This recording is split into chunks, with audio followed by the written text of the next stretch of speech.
തമിഴ്നാട്ടിൽ തിരുനെല്വേലി അടുത്തൊരു സ്ഥലത്ത് തേരിക്കാട് എന്ന് പറഞ്ഞിട്ട് അവിടെ റെഡ് ഡെസേർട്ട് എന്നാണ് പറയുന്നത്. ചുമന്ന മണ്ണുള്ള ഒരു ഡെസേർട്ട്. അത് ഇങ്ങനെ എത്രയോ ഏക്കർ കണക്കിന് സ്ഥലം റെഡ് കളർ സാൻഡാണ്.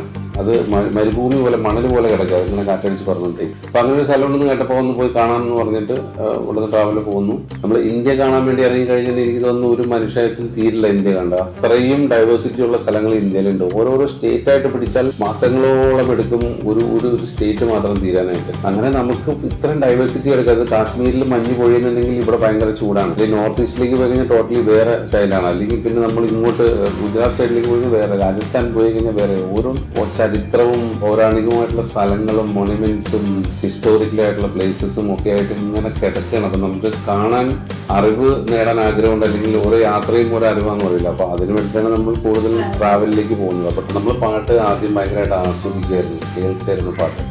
പിന്നെ അതിനോട് എപ്പോഴും താല്പര്യം തോന്നി നമ്മൾ വെറുതെ പാടാൻ തുടങ്ങി. അപ്പോൾ പാടുമ്പോൾ നമുക്ക് ശ്രുതിയില്ല, താളമില്ല, ബോധമില്ല എന്നൊക്കെ പറയും. നമുക്ക് അറിയില്ല അതിനെ കുറിച്ചില്ല. അപ്പോൾ നമ്മൾ വെറുതെ പാടുന്നു. മായാമഞ്ചലിൽ ഇതുവഴി പോകും തിങ്കളേ കാണാ തമ്പുരു തഴുകുമൊരു തൂവൽ തെന്നലേ.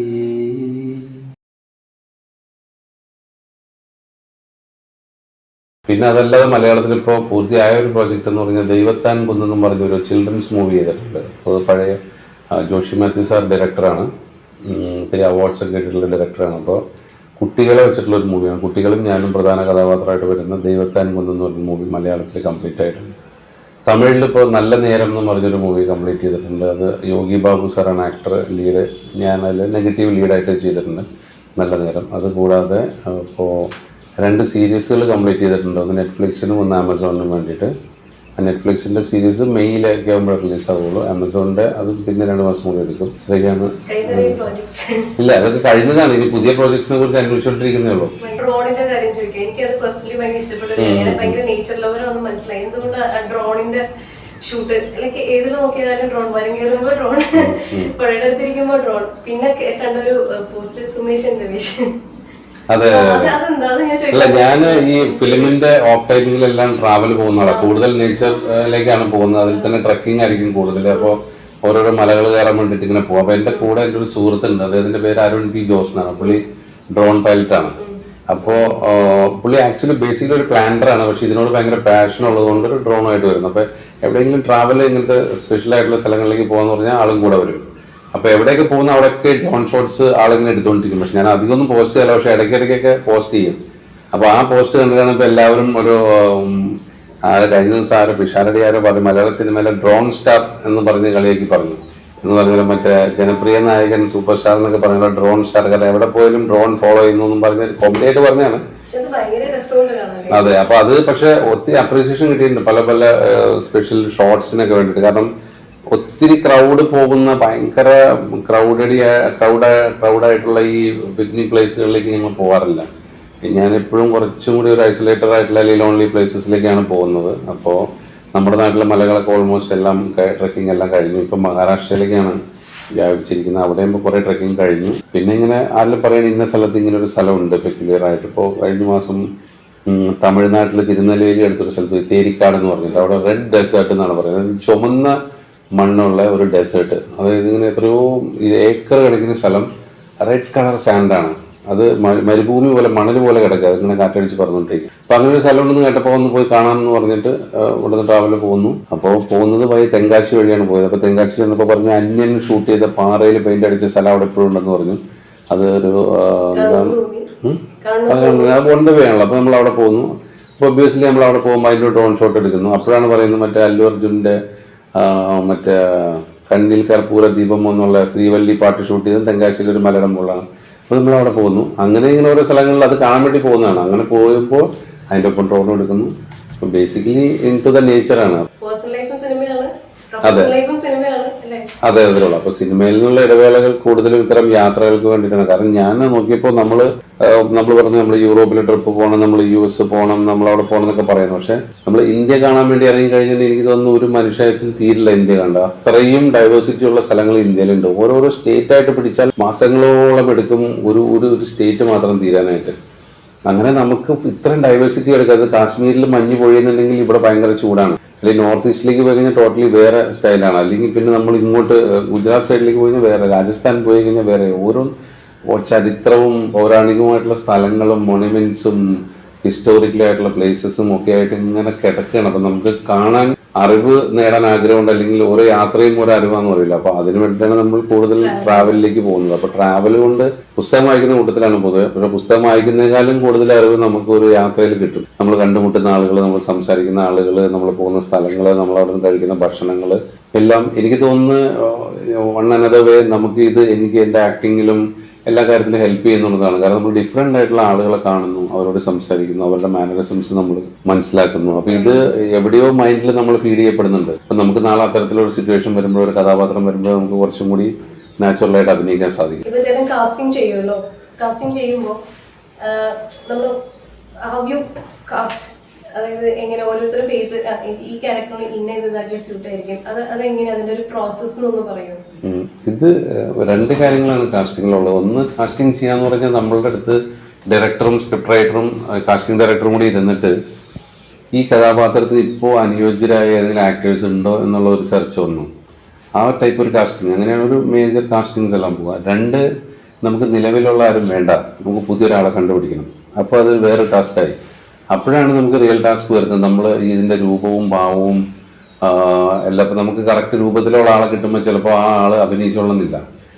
നന്നായിട്ട് അഭിനയിക്കുന്ന ഒരാളെ കിട്ടുമ്പോൾ ചിലപ്പോൾ നമ്മൾ ഉദ്ദേശിച്ച രൂപത്തിൽ ആയിരിക്കില്ല കിട്ടുക.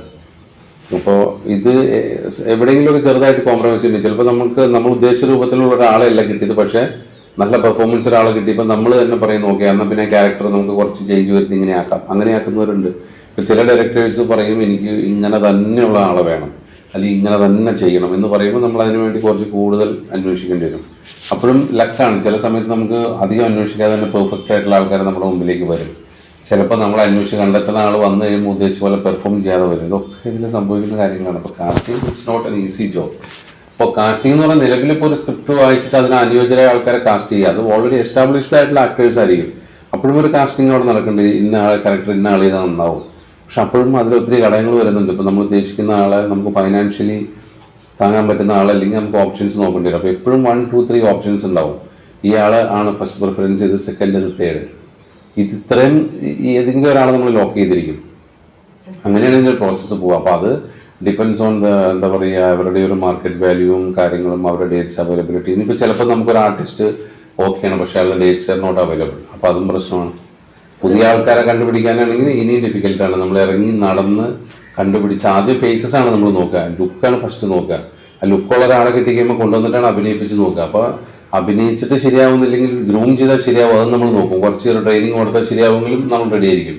അപ്പോൾ അങ്ങനെ ഗ്രൂമിങ് കൊടുക്കേണ്ടത്. ഇപ്പോൾ ഒത്തിരി വർക്ക്ഷോപ്സ് ഒക്കെ നടക്കുന്നുണ്ട്, ഒത്തിരി acting workshop plus camp system പോലെ ഉണ്ട്. പിന്നെ ഒരു സിനിമയ്ക്ക് വേണ്ടി സെലക്റ്റഡ് ആയി കഴിഞ്ഞാൽ സിനിമയുടെ ക്യാമ്പ് വയ്ക്കുന്നുണ്ട്. അത് കൂടാതെ തന്നെ കുറേ നല്ല കാസ്റ്റിംഗ് ഡയറക്ടേഴ്സ് ഒക്കെ ഇപ്പോൾ ഇവിടെ ആക്ടിങ് ക്ലാസ്സസ് വർക്ക്ഷോപ്പ് ഒക്കെ എടുക്കുന്നുണ്ട് 2-3 days. അപ്പോൾ കാര്യങ്ങൾ കുറച്ചും കൂടി ഈസിയായി. നമ്മൾ താല്പര്യം ഉണ്ടായി കഴിഞ്ഞാൽ ഏതെങ്കിലുമൊക്കെ വഴികളിലൂടെ എത്താം. അങ്ങനെയാണ്. പിന്നെ അതുപോലെ എന്റെ പേഴ്സണൽ ഫേവറേറ്റ് ആണ് KP സുനിൽവർമ്മ. പല പ്രാവശ്യവും മീറ്റ് ചെയ്യാൻ പറ്റിയിട്ടുണ്ട്, സംസാരിക്കാൻ പറ്റിയിട്ടുണ്ട് വർക്ക് പ്ലേസിൽ വെച്ചിട്ട്. അതുപോലെ തന്നെ മാളച്ചൻ, ഇവരൊക്കെ ഇവരുടെ കൂടെ എല്ലാം ചേർന്ന് ഇന്ന് അവർ നമ്മുടെ സിനിമയിലില്ല, but their memories are very precious. അപ്പോൾ ചേട്ടൻ മണിച്ചേട്ടൻ, സോ ആ ഒരു കാര്യത്തെ പറ്റി ചോദിക്കുമ്പോൾ what is your beautiful memory? നമ്മളിപ്പോഴും അതൊരു ബ്യൂട്ടിഫുൾ മെമ്മറി ആയിട്ട് തന്നെ കൊണ്ടുനടക്കുന്നത്. ഞാനിപ്പോൾ ഒരു യാത്ര കഴിഞ്ഞ് വരാം. അപ്പോൾ ഈ യാത്രക്കിടയിലും നമ്മൾ സംസാരിക്കുന്ന ഈ പറഞ്ഞ നമ്മുടെ ഫേവറേറ്റ് ആക്ടേഴ്സ് അഭിനയിച്ച സിനിമകളിലെ സീനും അവരുടെ ഡയലോഗും യാത്രകൾക്കിടയിൽ കഥകൾ പറയുമ്പോൾ ഇവരുടെ ഒപ്പം ചെലവഴിച്ച നിമിഷങ്ങളും ഇപ്പം നമുക്ക് ഒടുവിൽ ചേട്ടനായാലും ഇന്നസെൻ്റ് ചേട്ടനായാലും നെടുമുടി ചേട്ടനായാലും KPS ലളിച്ചായാലും മണിച്ചേട്ടനായാലും അങ്ങനെ പറഞ്ഞൊരു നീണ്ട ലിസ്റ്റ് തന്നെയുണ്ട്. അപ്പോൾ ഇവരെല്ലാം അത് അനിവാര്യതയാണ് കാലത്തിന്. നമ്മളായാലും നാളെ പോകേണ്ട ആളുകളാണ്. അപ്പോൾ അവർ പോയി, പക്ഷെ പലരും കുറേ നേരത്തെ പോയി എന്നുള്ളൊരു സങ്കടമുണ്ട്. അപ്പോൾ അതുകൊണ്ട് അവരുടെ ഒപ്പം പടങ്ങളിൽ അഭിനയിക്കാൻ കഴിഞ്ഞു, അങ്ങനത്തെ ഒരു ഏറയിൽ സിനിമയിലേക്ക് വരാൻ കഴിയുന്നുള്ള വലിയൊരു ഭാഗ്യമാണ്. കാരണം അവരുടെയൊക്കെ ഒപ്പം സ്ക്രീൻ ഷെയർ ചെയ്യാൻ പറ്റി, ദിലകൻ ചേട്ടൻ്റെ ഒക്കെ ഒപ്പം സ്ക്രീൻ ഷെയർ ചെയ്യാൻ പറ്റിയത് ഭയങ്കര ബ്ലസ്ഡ് മൂമെൻ്റ് ആയിട്ടാണ് കാണുന്നത്. ഓഫ് കോഴ്സ് മമ്മൂക്കയുടെ ലാലേട്ടൻ്റെ ഒപ്പം ഇപ്പോൾ അഭിനയിക്കാൻ പറ്റുന്നതും വലിയൊരു ഭാഗ്യമാണ്. കാരണം എന്താ പറയുക, ഇന്ത്യയിൽ നിന്നല്ല വേൾഡിലെ തന്നെ വൺ ഓഫ് ദ ബെസ്റ്റ് ആക്ടേഴ്സിലോ 2 ആളുകളാണ് ഇവർ രണ്ടുപേരും. പിന്നെ ഇപ്പോൾ വേൾഡ് സിനിമയിൽ വരെ അറിയപ്പെടുന്ന നമ്മുടെ ഫഹദും അങ്ങനെയൊക്കെയുള്ളവരോടൊപ്പമാണ് ഇപ്പോൾ നമ്മളിവിടെ അഭിനയിക്കുന്നത്. അപ്പോൾ അത് നമ്മൾ ഒബ്വിയസ്ലി നമ്മൾ ബ്ലസ്ഡ് ആയിട്ടുള്ള ആക്ടേഴ്സാണ്. അപ്പോൾ ഈ പറഞ്ഞ ലളിത ചേച്ചിയും മാളച്ചേട്ടനും ജഗതി ചേട്ടനും ഒടുവിൽ ചേട്ടനും ഇന്നസെൻ്റ് ചേട്ടൻ്റെ ഒക്കെ ഒപ്പം കുറേ സിനിമകളിൽ വർക്ക് ചെയ്യാൻ പറ്റി. അവർ പറയുന്ന തമാശകൾ കേൾക്കാൻ പറ്റി എന്നുള്ളത് ആസ് എൻ ആക്ടർ എന്നുള്ള നിലയ്ക്ക് വലിയൊരു ബ്ലെസ്സിങ് ആയിട്ടാണ് ഞാൻ കരുതുന്നത്. ആ മെമ്മറി നമ്മൾ മരിക്കുന്നവരെ ഉണ്ടാവും. എപ്പോഴും നമ്മൾ അവരെ കുറിച്ച് ഓർക്കും. അവർ പറഞ്ഞ തമാശകൾ നമ്മൾ മറ്റുള്ളവർ തമാശയായിട്ട് പറയും. അവരോടൊപ്പം ചെലവഴിച്ച നിമിഷങ്ങളും നമ്മൾ മറ്റുള്ളവർ ഷെയർ ചെയ്തുകൊണ്ടിരിക്കും. ഇനി ചേട്ടൻ നന്നായി പാടുമെന്ന് അറിയാം.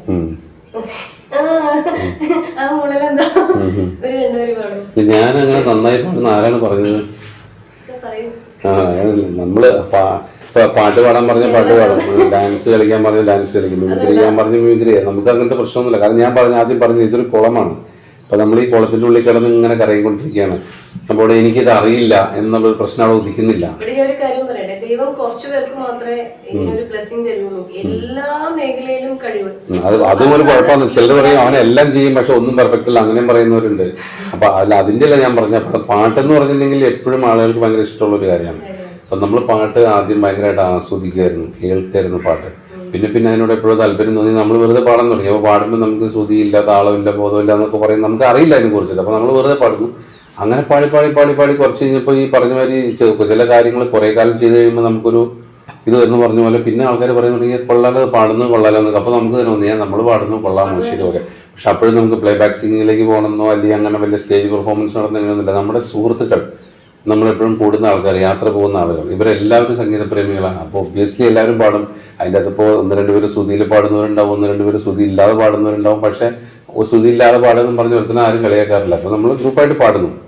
ഇതേപോലെ തന്നെയാണ് ഡാൻസും. ഇതേപോലെ ഇപ്പം മിമിക്രി, ഇപ്പം നമ്മൾ ഓരോരുത്തരും മിമിക്രി ചെയ്ത് കാണിക്കുന്നത് ശബ്ദം മിമിറ്റേറ്റല്ല, അവരുടെ സ്റ്റൈലാണ് നമ്മൾ കാണിക്കുന്നത്. മറ്റേ ആൾ ഇങ്ങനെ നടന്നു, അങ്ങനെ സംസാരിച്ചു. അപ്പം അത് ഓട്ടോമാറ്റിക്കലി നമ്മുടെ ഉള്ളിൽ നിന്ന് വരുന്ന ഒരു സാധനമാണ്. ഇപ്പം എന്താണ് വേണ്ടത്? പാട്ട് 2 പേര് പാടണം. മായാമഞ്ചലിൽ ഇതുവഴി പോകും തിങ്കളേ, കാണാ തമ്പുരു തഴുകുമൊരു തൂവൽ തെന്നലേ, ആരും പാടാത്ത പല്ലവി കാതിൽ വീഴുമീ വേളയിൽ, കിനാവുപോൽ വരൂ വരൂ മായാമഞ്ചലിൽ ഇതുവഴി പോകും തിങ്കളേ, കാണാ തമ്പുരു തഴുകുമൊരു തൂവൽ തിന്നലേ. ഇനി നമ്മള് അഡ്വർടൈസിംഗ് കമ്പനിയെ കുറിച്ചും കൂടി ഒരു ക്വസ്റ്റ്യൻ ചോദിച്ചിട്ട് സ്റ്റോപ്പ് ചെയ്യാം.